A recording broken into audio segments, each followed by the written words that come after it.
accept what seems to be once again the premier duo, and it's the premier duo that they were so famous for, whether it was Ruler and Core JJ or into this season. Ezreal Tahm Kench has been an evergreen for Gen G. Sejuani showing her face again. That's not a big surprise. This time on Fleek will be playing that one, so you fans of Peanut out there that want to see him on a more aggressive pick, there is a chance here, as he did have the Sejuani picked away from him. No doubt Sandbox could look to ban some of the stuff in the jungle as well, but we'll have to wait and see where they do go from there. Another interesting stat was Tahm Kench. He has been played 5 times, and he has won every single game. 5-0 so far is Tahm Kench, so Gen G banking on that a bit. He's in that ultra comfort with his best friend Ezreal as well. So definitely when it comes to pick bans, a very solid first round for Gen G. And the happy thing is, it doesn't really show anything. We know that Ezreal Tahm can scale and is either winning lanes or kind of going 50-50 in most of them. The Galio, the very reliable ability to join, has always been prized there. But tier list-wise, you'd love what Sandbox has got as well. 3 strong champions. Waiting for the second round to really take full control here. First round jungle in Sejuani. You only get 2 bans, and Sejuani opens so many different flavors of answer. You can go for a scaling choice, you can go for an aggressive choice, and you can kind of straddle the line and go for comfort. It would be no surprise for Peanut to go for Lee Sin, and it is interesting that with 2 bans to Levy, neither of them is at Peanut's respectable Lee Sin.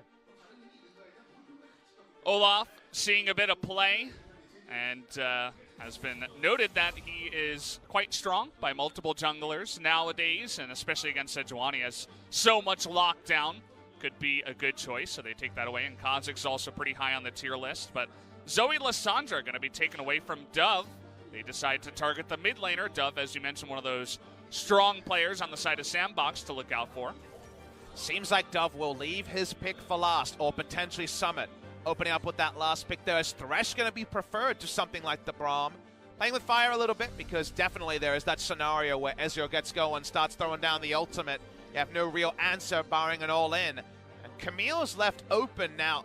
One of the reasons for this is it's not traditionally a Peanut champion. Peanut does not usually default to the Camille, usually prefers other champions. Could be a Roach pick, he's played that in the top lane before. We'll get the full confirmation very shortly. But they have the Camille, does seem like Peanut will be picking it up. So we'll see if Peanut can perform on the Camille, because definitely, if Gen G want to start a fight, they have the tools to do so. Yep, the Galio Camille. Everybody knows what that's all about. They have a nice amount of damage in the Victor top lane as well. And Kalista comes in. Kalista Thresh making its return. And that also puts Lucian out of the bottom lane into the mid lane. And it slides into a very comfortable lane. This is the matchup where Shia was solo killing Faker a couple of years ago, as it's always been a farm lane specifically into Galio. However, we already saw our first Galio top. Let's wait till 20 seconds to fully understand all the machinations of this draft, but we'll focus on what we do know. Finally, our first Kalista. 9.1 Kalista was adjusted. Now, it's not necessarily a true buff or a true nerf outside of less ability to secure those objectives. We roll on to 20 seconds. Farm lane for Dove. I like what Sandbox has done. This is very intelligent use of that 5th last pick on the red side. Yeah, you gotta love it. I mean, it's really smart. It's a good way to come into game 1 and throw a real curveball against a team that should be stronger than you on paper. Now, they do have to execute. They still have to go up against Galio Camille that could just pounce on one of those 80 carries and try to take him out immediately. So if they could make this kind of curveball work, that would be even more exciting. And execution-wise, I have a question to ask, which is yesterday's one-day meta was everyone taking teleport, specifically even a Sivir in the bot lane. Would Kalista ever take teleport? Is there a possibility that you can be caught in rotation if you go for a more selfish summoner? We'll get that confirmation when we get into game. There's a lot of little things going on here, but overall, at least draft-wise, big thumbs up to the Sandbox drafting staff. They pulled off a really interesting one that also makes sense given the 1v1 matchups and the overall team fight. Yeah. Bot lane looks good. Kalista Thresh put down there. And then you got Lucian in the mid lane against Galio. But guys, it looks like enough of that. Game 1 is going to start right now. Gen G up against Sandbox Gaming.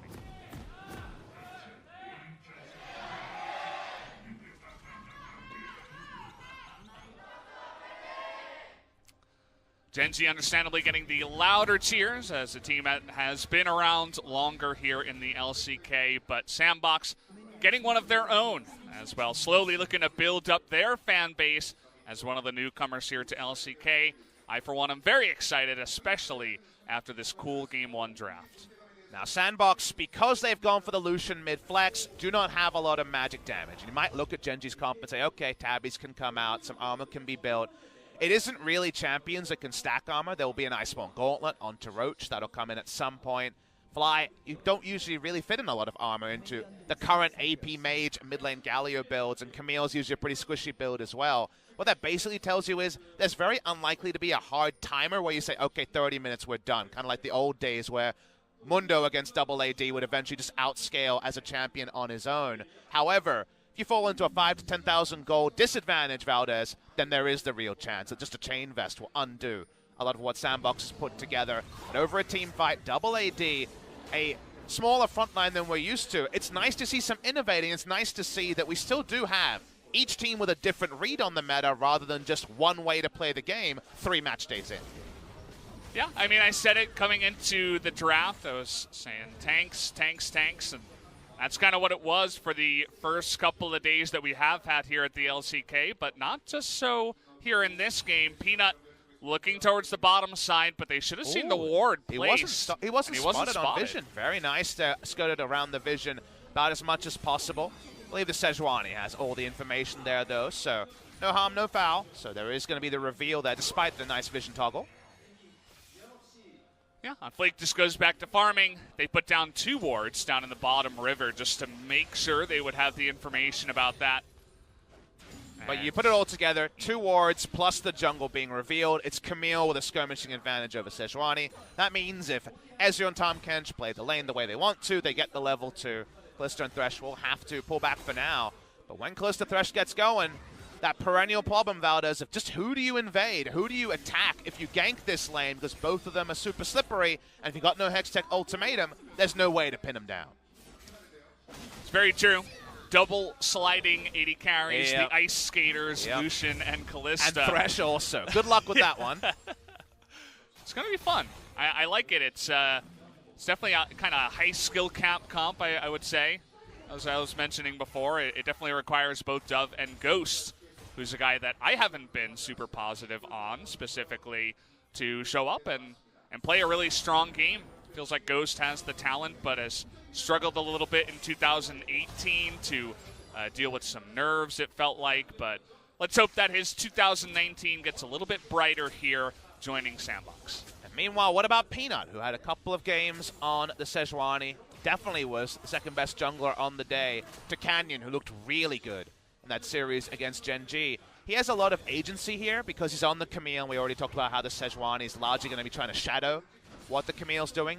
But also, he has quite a lot of weight on his shoulders because Fly is going to have an awful time in the mid lane. In the bot lane, plays like this can happen if we do actually see Ghost skate forward, for now at least, not looking to chase forward, doesn't have any deep vision to make a play like that. I think Kalista Thresh will eventually, especially after the first shot, be able to out-trade Ezreal and Tahm Kench, and while there's great lanes for Camille to gank, if he gets counter-ganked and the lane goes badly, the resting state is Lucian having his way with Galio and Kalista Thresh having a great laning phase bot. So the execution here for Peanut is possible, but it needs to be on point, otherwise it could put Gen G in an even bigger hole than they already are.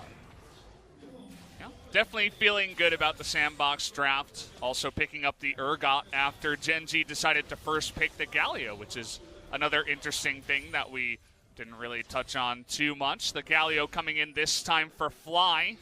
Hasn't had the most success on other picks, as you were mentioning, so maybe just putting him on something comfortable. But then, unfortunately for him, Sandbox say, well, you got a lane against a Lucian. You're going to be down about 13 CS here. So not the easiest start here for Gen G's Fly. Double Vamp Scepter, double play the Ruined King, heavily expected. So, what about that first Baron? That's going to be a very interesting thing to think about there. But that's, of course, much, much in the future.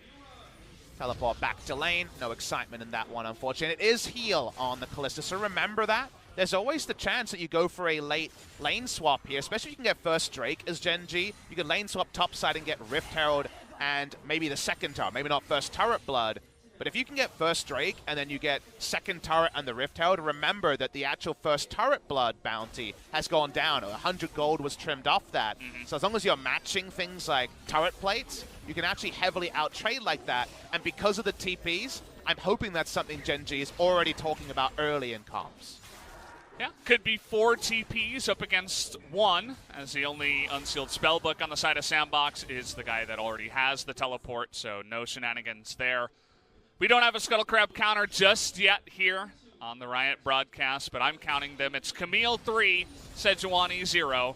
That's kind of the way it is going to be. Also, a nice Ocean Drake could be picked up as the Sejuani, total opposite side of the map, and looks like that should go over to the side of Gen G. And that will be the first part of the plan I was outlining. So let's see if we have a next level on how to play this early game. Spotted. And that means Camille, already low health, is going to have to back away. So nice use of the Sentinel there to give the Kalista and the bot side here no chance to give up any resources early in the laning phase. So we talk a little bit about the Kalista changes. Again, the big takeaway is that when it comes to base stats, and also specifically stats when the Oathsworn, which is Thresh in this game, is not right next to the Kalista, they're up. So in that case, the base stats are higher. In the late game, you're losing out on the AD per level upgrade on the W, which is the last ability that you max. So I believe at level 18, stats are lower. But honestly, the game's decided usually way before then. And Kalista is still 2-item powerhouse. Those 2 items have not changed. The Order sometimes does, but Blade the Ruin King, Hurricane, that's the core, and a Rage Blade to throw it in there and to really put you over the top when it comes to taking out a pretty tanky front line. So you'll see those 3 items in some order. May also see a Sejuani turret dive very shortly because Smite on this camp and level 6 coming in. There it is. Roach trying to clear the wave. It looks like he knows something's up, but he can't quite do it. Nice flash to get away from that one, but is the damage there? Double stun by the Chaos Storm, and he is going to be pulled over by Summit. There is the first blood, unfortunately, on Fleek, taking a little bit too much after the double stun, but at least the first blood does go to the Urgot. A little bit slow on the rotation from Fly, and remember, we're in a punishment meta now. If you ever leave lane with a global, you're going to lose turret plates. I think that's going to lose his whole life bar. Hello. Okay, he's going to flash away from that one. Nearly dies. Has to flash, just protecting the first turret plating.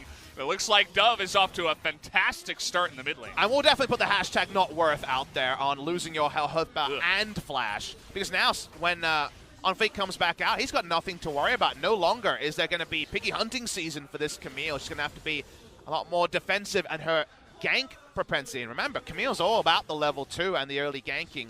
Going to be a lot less respectable with the flash down. That's the cost of using a global to mop up a mess on the top side. You will lose turret plates, and in this case, you lose even more. Well, bottom side, before the Kalista gets really any items, is going to go the way of Ruler and Life, as we expected. Ruler's Ezreal is pretty insane. How about a follow-up gank on the top side? There's no flash, no Sejuani ultimate. Can they get on top of this Victor? There's the flash from Summit and the red smite. Goodbye. They're going for the kill. The double stun isn't going to be enough this time, as On Fleek is going to pick up the follow-up kill onto Roach in the top side. You can take the aggressive picks away from the aggressive junglers, but you can never take away that aggressive streak. Love the wraparound gank before Glacial Prison is available again. That's a timing that Roach knows, but a timing he couldn't have expected. Very nicely done there from On Fleek to come back again, and pinning down these top lane Ryze, these top lane Victor players on the squishy mages is something that's open to you. And when you got tank junglers like Sejuani, it's always more reliable. Going to do a replay of the first kill here. Again, the fact that the W and the flash away there bought a lot of time for Victor to stay alive. That's why Galio can make it a 1-for-1. So really well played by Roach on that. But when we fast forward to the second kill, Roach sidesteps the first Q. But after this, well calculated by Summit and On Fleek, this new look top lane duo, and they definitely deserve the second kill. Yeah, Gen G having a bit of a top lane problem, it seems like, in the first. Sandbox coaching staff here, super pumped with that, and they should be. That's the sort of stuff that works in scrims, and it's nice to see them translated onto the main stage. Yeah. And Summit, even before the gank did come in, he was winning in CS up against the Victor, so the Urgot pick that they picked up for him after Gen G let it slide, seemingly looking good for Summit, who's now 1-0-1 and has 96 CS, has almost 30 more than the Victor has currently, as the lane is hitting the turret right now. So good look for him in the top side so far. As the lane goes on, you do expect Victor, the moment that he gets his death ray upgrade, to outpush the Urgot. No way for Urgot to trim waves as fast as Victor does. So this CS lead should go down over time. But the two ganks obviously do a big assist to delaying that particular timer. That's the only winning lane for Gen G is topside, and like we mentioned, after an 1150 gold purchase rather than from level 1. So credit to Unfleek. He had stronger lanes than some of our previous Sejuani jungles, so he hasn't been as punished, and his wraparound ganks topside have led to a lot of benefit. If Gen G could have got that bot lane first Drake into that TP topside player we mentioned, maybe this awkward early game wouldn't have come to pass, but now, still no Drake, and the early game right now is going to be tempo set by Sandbox. I mean, it's the second time that Peanut has tried to go for the Ocean Drake. Ocean Drake famously hard to take. I think it's the hardest one if I'm not mistaken, especially if you're trying to solo it down as a Camille who's not exactly tanky and wastes a lot of time in there, not really helping and not taking any of the Drakes, so kind of unfortunate for Peanut's start here in Game 1. I mean, this Ocean Drake is actually ultra high quality for Gen G. They have a tier stacker in the bot lane, Fly, who right now just wants to queue the minion wave and run away from any Lucian trades, and also a Victor, right, who has his own mana concerns. That's aware for Sandbox, and Kalista doesn't have to commit anything relevant in order to keep pretty close eyes with those Sentinels onto the Drakes. So right now, too predictable from a Gen G side, and now we're seeing Gen G walk up. They don't know Camille is here. Will Onfleek be turned off? Well, Life coming in and aggressively saving that control ward could give Sandbox some information if the Tahm Kench is that aggressive and that confident to go in for the defense. And Onfleek says, no, I'm just not going to go for that gank. I'll just back away.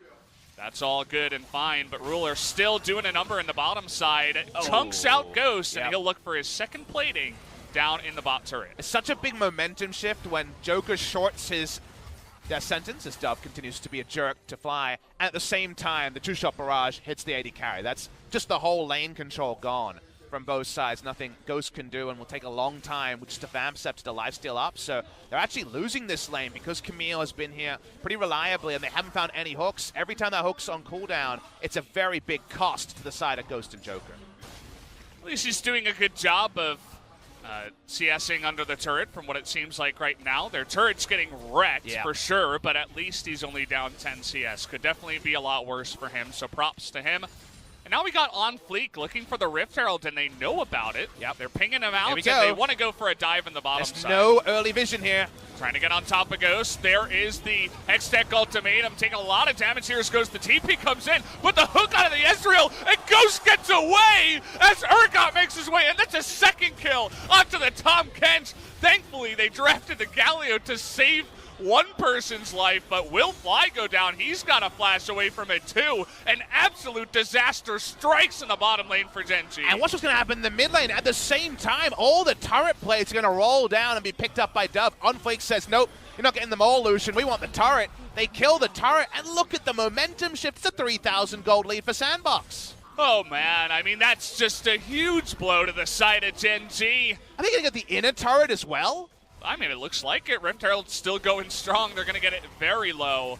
Onfleek actually staying really low here. Might actually... He's still going. Okay, he's going to flash away, but not sure about that one. Taunt is going to come in. And it looks like the Galio damage will be enough. So, Dove and Onfleek getting real excited. At least did a number to the inner turret. But you needed that kill just for confidence, Valdez, because right now you're rattled. If you're Gen G, you know that what happened just here could be a game loser against many opponents, and perhaps even Sandbox Gaming, despite the fact that they are not respected as a true contender. LCK Spring. Hopefully we see the replay of the turret dive, but that was quintessential trying to gank Kalista Thresh. This is a duo that is so hard to pin down. Hextech ultimatum or no. There's no early vision, so this seems like it's going to be an early double kill. But remember, Summoner Heal for the first time we've seen in a while tries to go in on Thresh. That's the wrong target. Always the Kalista is who you want to go in on to actually draw some cooldowns out of. Live turret, tanking the turret, just straight up dies before the ultimate can even arm, and it's just a cavalcade of errors on the side of Gen G. Flies out of mana when he joins. One thing I want to mention, I don't want to pin it too much on a Peanut, but he did have his flash available. He could have flash hookshotted to get the stun onto Kalista and try to burst her down, but opted not to go for that summoner, still has it here in this frame, and well, it's really unfortunate. As you were mentioning, I think you got to go all in onto that Kalista, and if you don't, stuff like this can happen. But the worst thing is, Valdez, is that there's the micro mistake. Peanut going for the Thresh, that's not the target, that's a mistake, right? There's also another mistake where Fly, with only enough mana for his ultimate, ults down to try to spare the blushes after 2 people have died, and then his whole mid lane is destroyed, basically. So that's compounding, actually, a bigger problem. How about a Demolish proc for this turret to go down as the Drake is taken? This is having a cake, eating it too, ordering a pizza. Everything's coming together for the side of Sandbox, and Genji already backs against the wall. Certainly feels that way. Once again, we're in a situation where Ruler is like, come on, team, what's going on? I'm trying to 1v9 I need the red so buff. hard, but you're not letting me do it. He has nearly the most farm in the game. Only that super fed Lucian in the awesome lane against the Galio is doing better. And he was winning the lane. He calls for the dive. The dive goes absolutely wrong, not by his fault. He gets out alive, and he's like, come on, team, what the hell? This is the point where if we look at Ezreal, we should see double buffs on him. As he's like, I'll have the double buffs, thanks very much. Galio doesn't need that. You don't get a blue, you don't get a red. Nope, these are all mine now. And you know what? He could still hard carry this game. We know that Ezreal's power level on patch 9.1 is bonkers. Yeah. Ezreal is so overpowered on this particular patch, and yet probably not worth the ban. That's the weird part, right? Is he's always going to skirt through the ban phase and be picked. You're going to feel great about it because double tier Ezreal has that Gragas AP ult under turrets where everyone's health bar is vacated. And this is a perfect team to use it against. Lucian and Kalista walk up and want to wave clear. The Ezreal ult at 28 minutes is going to do 2/3 of their health bar alone with Sorcerer's Shoes and most of, I would assume, a Hextech Gunblade on the way. So there's still Ruler hard carrying this game, but man, he's going to have to have his carry pants on already. Yeah, I mean, it's going to be the same story. Ruler has to carry, and that's not a good look. I mean, you want to have your other lanes doing well, but Roach gets bopped early on. They made sure of that. Did on Fleek and Summit. And then Peanut's not really doing or looking great on the Camille so far. And your Galio, he's 1-0-1, but really rough lane. Wasn't able to help out in either of the ganks, really, which is part of the reason why you do draft that Galio for the mid lane. So definitely unfortunate stuff here, but props to Sandbox for, good early start and also responding to the game quite well. But we also need to focus on the fact that because of the full AD comp, you're 3,000 gold ahead. And, of course, the gold lead is reversed. And we're like, already, oh, no, all full AD, what are they doing in draft? This draft is insanely powerful at 2 items. And 2 items is where Sandbox needs to get the unassailable leads. We're in a snowball meta. We're in a meta where you can just win the game pre-25 minutes by getting too many Barons, getting too many Drakes, and just the game times have been, on average, being a bit shorter. But until we see that from Sandbox, this team that previous was Team Battle Comics was promoted alongside Damwon, we need to actually see it in effect is under the turret. Okay, they're going really deep here onto Ghost, but nice amount of damage on a Peanut means he's going to die. He went on a one-way trip alone, really trying to spare the blushes of his team. Now the rest of everybody who joined died, and Tom Kent ran, or it looks like Fly randomly goes down on the top side. Sandbox is just seeing the mistakes and saying, thank you very much, let's order another pizza. I was about to say, Valdez, can you hear the door? Is that the pizza delivery guy? Because I think the pizza just arrived. They got the kill off screen as the turret dive failed from Peanut. That turret dive reeked of desperation, Valdez. Already, yeah. They know how far behind they are, but they're putting themselves in a bigger hole. Genji wanted a new identity, but they seem to be fumbling trying to put together that new, more aggressive identity. And all that's left is Ruler, 0-0-0, surveying the madness around him. If this is solo queue, Ruler's the guy that's furiously spamming the chat and being toxic, no doubt. But Peanut, he tries to make it work too much. The flash, he gets in range, misses the hook shot stun. All you need to know is that Peanut flashes into a hook shot under a full turret dive, and Ezreal, one of the most maneuverable champions, can't get any damage to help him. This is the equivalent of the Malphite flash ulting over a wall and everyone else saying, but I couldn't close the distance. This was the Meanwhile act, by the way, as on Fleek, Fly is just looking for an ult in the mid lane, right? That's what he's shaping up for, but he's caught here. He doesn't have the river control to make that sort of a play. If you're ahead, that play's fine because the enemy can't just be lurking for the gargoyle. The enemy is lurking, and now the gold lead's over 5,000. Where did it all go wrong? Ghost, I was saying, hey, buddy, you're kind of out of position here. You had to flash, but then Peanut just lobs him another cupcake and say, here, have this, eat that too. He's now 2-0-2 on Kalista, and another champ that's just so hard to dive. I mean, that's not the guy you're diving, right? Do that on a Varus or on, a Jhin or something. Not on Kalista. And we know Peanut is a very aggressive jungler as a trade, right? We're talking about 4 years of play. And yes, I have said many times this season already that the past means very little. The thing I want to refer to is despite his reputation, Peanut's only ever played 2 games of pro jungle Camille. It's actually a pick he's never gone to. Whenever I would ask Gorillo, who's a good friend of mine, no longer on King's Zone because an old teammate, over 2 teams with Peanut, about why do we never see Camille, he was always saying, I just don't think Peanut's Camille is LCK tier. I don't think that's the pick he shines on. Nidalee, Lee Sin, etc. Yes. Yeah. But the Camille doesn't work. The Camille is something he's been working on a lot in solo queue. I think he's had some very good games in solo queue. But right now, under the lights, when his team's behind a bit, his decision-making's been too aggressive, and already there's been a desync between Peanut and the rest of Gen G. I mean, anyone that's played with the Camille that's had a rough game or has just seen a game like this knows that Camille has the potential to go for insane dives and pull off some insane stuff. One of the best, highest mobility champions in the game. You can hop walls and then Hextech Ultimatum and do all this crazy stuff. But if you can't put the reins on yourself and, hold yourself to on a certain leash and, have that self, restraint, then sometimes, as we see here, you're just going to get yourself in trouble. And already he's in trouble. 0-2 has to go for the kind of tankier build here with that Dorm's Fist. We'll see if he can do a little bit better as the mid-game pushes along here now. And there's definitely the emergency builds for a Camille, Sterix Gage, Guardian Angel. All these builds let you frontline and try to be at least an ultimate, if not more than that. It's kind of what you have to do in these scenarios. But zooming in on where the game state is at, now we're scared about us. Now the items are there where Lucian and Kalista say, hey guys, I've got my core and then some. Lucian, second item in the mid lane, is Essence Reaver to just roller skate around a team fight and be impossible to pin down. Kalista already is hopping mad with her build, so this is very much panic station. Sandbox can really do anything on the map right now, but the question is, what will they choose to do? Because the only mistake is inaction. Any positive action should be rewarded. Yeah.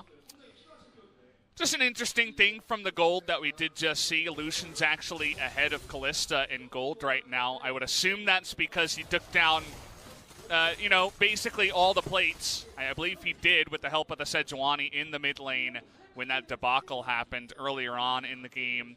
So you can see just how much extra gold you can get with that many plates. Even if the Kalista has an extra kill and 2 extra assists and more CS, Lucian's still ahead because of that turret plating. But Ezreal does have the beginnings of the build that could be that late game carry. Again, Sandbox would need to make a lot of mistakes for that to be relevant. From my evaluation here, there's so many positive moves they can make. When the clock strikes 35 and no lead is grown by Sandbox, that's where the problems start. It does. Well, we're here at 24 minutes, and Sandbox, they have a stranglehold on a lot of the vision here, and the blue side jungle just trying to clear everything out, see if they can bait anyone into a fight. They do have a nice amount of pick with the Sejuani Thresh, but after that, the 80 carries are going to have to be in position to do that damage. They're being in the Baron. They're thinking about it now. They have so much Baron damage and so much Baron secure. They have double Blade the Ruin King 80 carry and the potential for double smite. In fact, Summit has the smite right now. Yeah. So they take this Baron so quickly, and Gen G need to start rushing in there. Look at how deep the vision is. Gen G, they're just running through the darkness. Peanut, he's going to be devoured. Thankfully, nice heroic entrance here by Fly is going to stop that Baron, but a nice hook follow-up onto Fly here, but on Fleet getting a little bit too low. That Victor damage finally coming in. Looks like Ruler also trying to get his share of the damage, so nice little fight there by Gen G. They stop the Baron and nearly even get a kill. A lot of resources used on both sides. The problem with Sandbox's approach right now is that they're actually all-inning on the Baron. They should be two-man Baroning with either Urgot and an 80 carry or Sejuani and 80 carry, then looking more for the turn. Instead, they were all collapsed on top.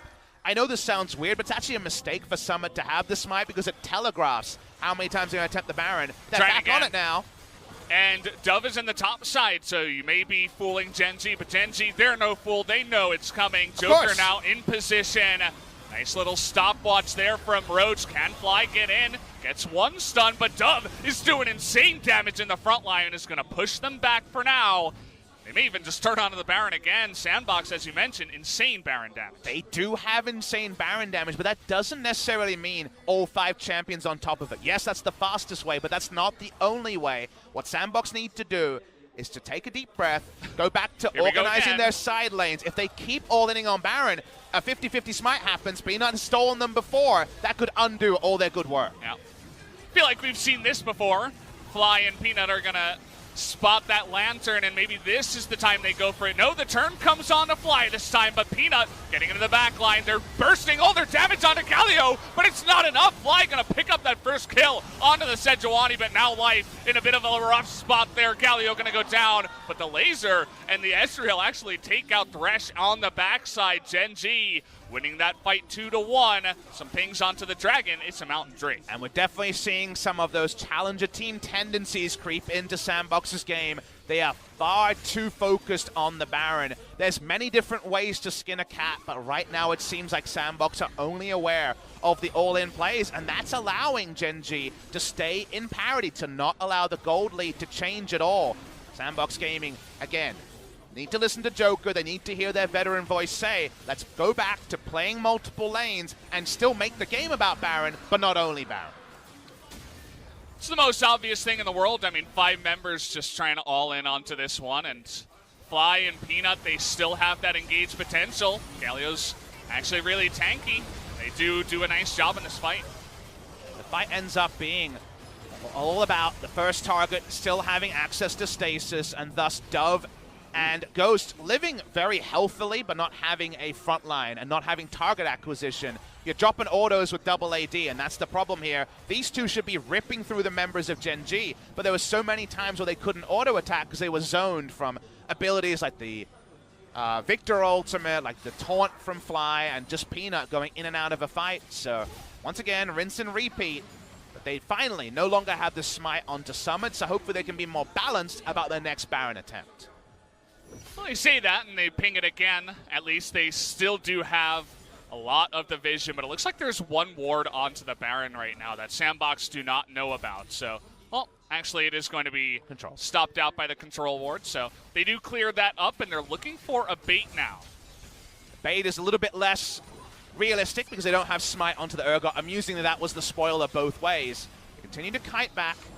Watch the formation here from Gen G. Looking at the flashes, important to note, only available on Ruler, and he already is the hardest person to pin down. Double flash available on Dove and Ghost. Joker has his, Summit has his, so definitely a nice little lead there. All right, one check tool is used. That's the Ezreal ultimate down, a very relevant cooldown. Dove and Fly find each other mid lane. Trying to get on the Ezreal, but that's what the Tom Kench is for. They get the hook here onto Victor, who's put into the death box, and Roach is going to go down. The slow here onto Life is good as well. That should be 2 easy kills onto the side of Sandbox. Double kill goes over to Ghost, and maybe now is finally the time for Baron. So much smarter. No longer are they leashing Baron and adding an extra variable. They were much smarter in staying around and eventually catching the ire of Gen G. They're back on the Baron this time. Peanut is alive. What is their way to interrupt it? Joker is Thresh, but it's not necessarily 100% that he can stop Peanut getting in. Urgot really tanky. He's going to be the bodyguard here of the Baron. Ghost actually getting knocked up as well. There's that Ezreal ultimate. Summit even getting pretty low on the backside. Hook is going to miss, but the Ren Smite is there. Joker's going to be low. Peanut, but you do get that Urgot ultimate into Ruler in the backside, but they can't quite get onto him. But Fly is going to hop away. Ruler as well, trying to get out of here. And it looks like Life is going to be on top of it, but Baron does go the way of Sandbox. Not necessarily the cleanest, but finally they problem solved their way through what was a situation where they were definitely set up to succeed. It took a few tries. Eventually they calmed down, don't leash the Baron multiple times. They're much more forward positioned here, and it actually in the end was all about on fleek. It seems like a prediction there, hard to say, but I believe he was straddling the line in the middle, got one target, it's enough, and this time no stasis, this time no flash. This was the scene of the crime from Sandbox Gaming, and good result. Flash still available here on Summit. If he landed that ultimate onto Roach, he might have been able to get a fear onto Ezreal and maybe net themselves an extra kill. Just a small thing. This is kind of the messy fight you were talking about around the Baron. Hook misses, Summit nearly dies. He has to flash away, but then Peanut once again decides, hey, I'm going to go 1v5. Doesn't end up working as he hands over his life alongside of the Baron. Ren Smite so much more risky. The Ren was actually at 500 health there. Unsure what the correct timing is or which ability is done first. Probably just a trust fall between the AD carry and the jungler. But zooming in now with the Baron, trying to break the base of their first Baron in Sandbox. They want to close this game as soon as possible. That they do, and Ruler desperately trying to carry this team. He's able to get a nice chunk there on a Joker, but he misses with the True Shot Barrage, and it looks like that turret maybe falling here. Dove, though, okay, the engage comes in onto life, the knock up onto that Tom catch. He can't even use the Grey Health, and Dove is going to be jumped on here, but he just rips Peanut to pieces as they can't even get his Guardian Angel, and now it looks like Fly is going to meet the same fate. Nice hook as well from Joker, but they're getting really low. They really want to take out Ruler here, who again is desperately trying to carry. They're going to stop the base from going down, but at least the inhibitor is taken by Sandbox. Minion wave too far behind, so the game will not end in this push. Important for Gen G. Still do have Ruler. Bless his heart, 1-0-1. His item build is together. Sandbox need to recall here, but 7 kills now on the Kalista. He's been able to claim a lot of these kills in these messy team fights. 1,000 gold bounty. Gonna watch the replay here with the Baron, with the Goldie. This is always gonna be possible. The start of the fight's pretty much ideal. Onto Ruler, and then just the Devour there to stop it. Peanut has to dive onto someone, but it's Dove who has the Guardian Angel up and is happy to just rip through Peanut. Right now, just an afterthought in the front line, but the minion wave not being there does stop the game from ending from a Gen G perspective. And whenever you're watching these fights, if you're a Gen G fan and you're struggling, you want them to win, just take a look at Ruler. He's doing pretty much all the damage. I know Roach is helping out a little bit, but he's the one really chunking out targets and nearly taking these fights back to the side of Gen G. At least he's chunking them down to low, because that's just about all he can do. Baron power play at about 2,400 gold, but they're not done yet. They want to take out another turret here in the mid lane. This is the Dregs, the Baron buff. Look at the top there. It is 5 seconds away. All right. They're going to stop the Baron push here. Let's see if Gen G can find a way to isolate at least one of the AD carries. If Peanut can just waste the time of, say, Kalista while Ruler rips through a front line, there is still a team fight about 8,000 gold behind that Ruler can carry. It's not expected, but it is possible, and that's all Gen G deserve after all their misfiring in the early game. It's the battle of the players that have not died yet. It's Ruler up against, I suppose, Summit and the 280 carries, Dove and Ghost, who have just done an incredible number to the side of Gen G so far. They're extremely confident now, up about 8,000 gold, trying to take out more turrets up on the top side. Not much else to do right now with no objectives on the map. Crucially, Sejuani is actually the one who's ushering in the minion wave in mid, so that does mean that the pace of this push from Sandbox is a bit slower. Some of their macro plays have definitely been a little bit rusty, but that's not too surprising for a team that's new to the LCK. See, one more back here. We're getting to closer to 35 minutes, Valdez, and while the gold lead has grown since then, there is always the chance that health and armor, alongside the core damage items, will continue to be pieced together by Gen G. And Gen G are just hoping and praying that one team fight will bail them out. That will be the government bailout they're looking for a couple of years of mismanagement. But we're going to wait and see if that's going to be granted to them. The Kalista has the core items. The Lucian has his core items as well. Double Guardian Angel. Going to have to be a masterstroke of a team fight for these double ADs to not decide the fight.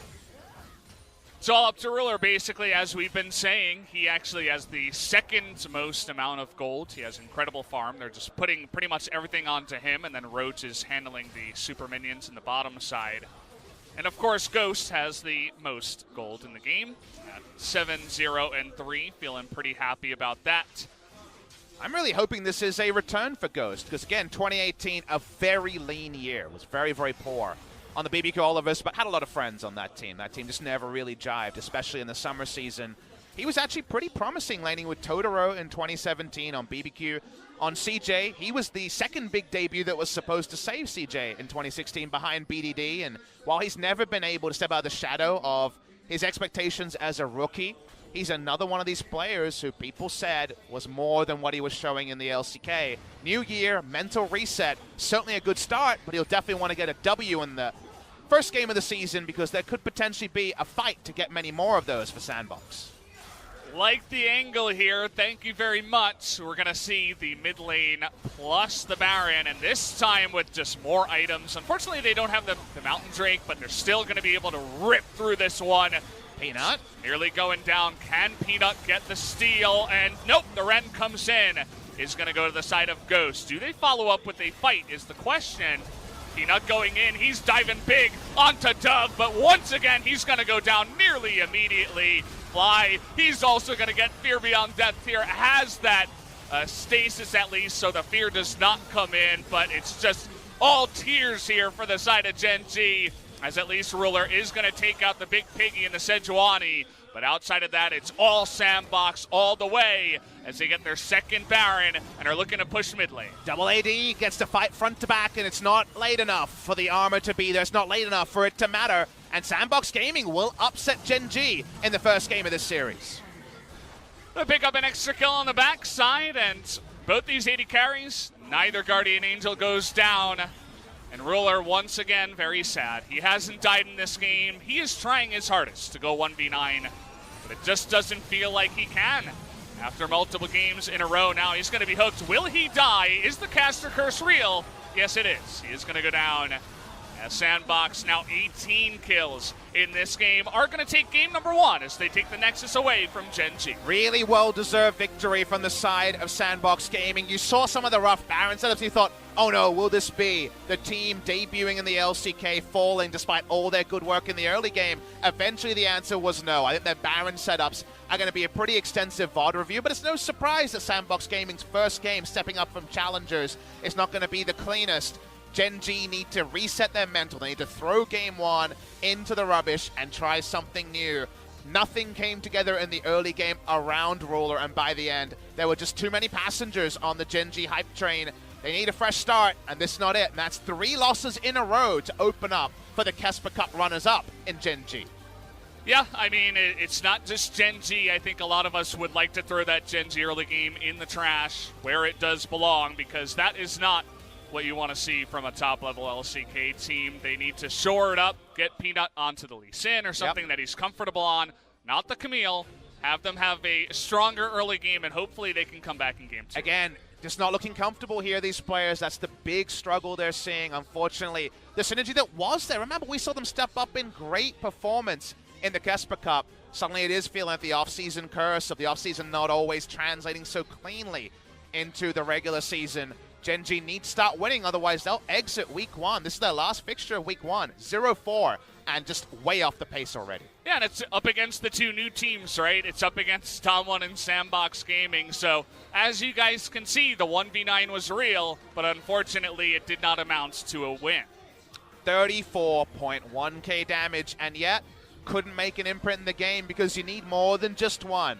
This definitely does feel like the 80 carry meta meme game, but on the other side, they had 2 of them, and 2 of them worked out pretty well, and we should return to the draft. It was a really sexy move to flex that Lucian to last pick, bring us our first Calista of the season, and when it all comes together, you leave it smiling and saying, there's more about Sandbox than we could have predicted. Red side looked good. I can't wait to see what they have prepared for the blue side. A little less wiggle room there, but very smart draft, no doubt. But guys, we are going to go to a quick break after